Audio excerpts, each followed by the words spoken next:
महात्मा बुद्ध द्वारा सैकड़ों वर्ष पहले दिए गए उपदेश आज भी प्रासंगिक है। तो आइए आज पढ़ते हैं महात्मा बुद्ध के जीवन से जुड़ी एक बड़ी ही प्रेरक और दिलचस्प कहानी, जिसमें उन्होंने बताया है कि आदमी की तुलना कैसे करें। एक बार एक आदमी महात्मा बुद्ध के पास पहुंचा। उसने पूछा, प्रभु मुझे ये जीवन क्यों मिला? इतनी बड़ी दुनिया में मेरी क्या कीमत है? बुद्ध मुस्कुरा दिए और उस आदमी को एक चमकीला पत्थर देते हुए बोले कि जाओ पहले इसका मूल्य पता करके आओ, लेकिन इसे बेचना मत, केवल मूल्य पता करना। वो आदमी सबसे पहले उस पत्थर को लेकर एक आम वाले के पास गया और उसे पत्थर दिखाते हुए बोला, इसकी कीमत क्या होगी? आम वाला पत्थर को देखते ही समझ गया कि ये कोई बेशकीमती पत्थर लगता है। फिर भी वो बनावटी आवाज में बोला कि मैं इसके बदले में 10 आम दे सकता हूँ।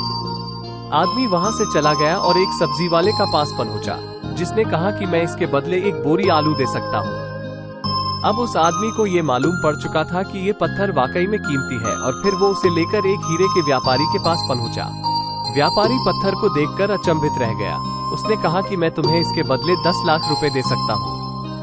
आदमी महात्मा बुद्ध के पास जाने के लिए मुड़ा ही था कि व्यापारी ने आवाज लगाई कि मैं तुम्हें इसके बदले में 50 लाख रुपए देने को भी तैयार हूँ। लेकिन आदमी नहीं रुका। व्यापारी ने गिड़गिड़ाते हुए फिर आवाज लगाई कि तुम मुझे बस वो हीरा दे दो, बदले में तुम जितना धन चाहो मैं देने के लिए तैयार हूँ।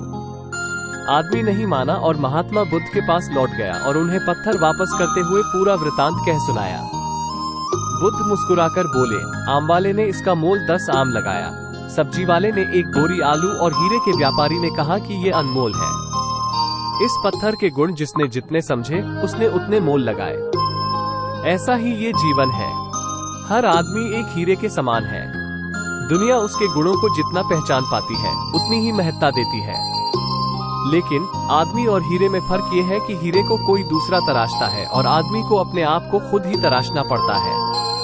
तुम भी अपने भीतर के गुणों को तराशो, तुम्हें पहचानने वाला भी कोई न कोई मिल ही जाएगा।